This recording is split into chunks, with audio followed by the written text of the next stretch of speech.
நம்முடைய வாழ்க்கையின் போக்கு, வெற்றி, தோல்வி இவை அனைத்தையும் முடிவு செய்வது எது? நம்முடைய எனர்ஜி சோர்ஸ், நம் உயிரை உயிர்ப்பிக்கும், நம் உயிரின் உயிர்ப்பு எது?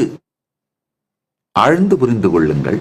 பணம் மட்டுமே தன்னுடைய உயிரின் உயிர்ப்புன்னு நினைக்கிறவர்கள் பணம் இருக்கும் பொழுதும் பணம் இல்லாத பொழுதும், பணம் இல்லாத பொழுது அதை நோக்கி ஓடுவதன் மூலமாகவும், பணம் வந்துவிட்ட பிறகு ஐயோ இது வெறும் காணல் நீர், இதனால் மட்டுமே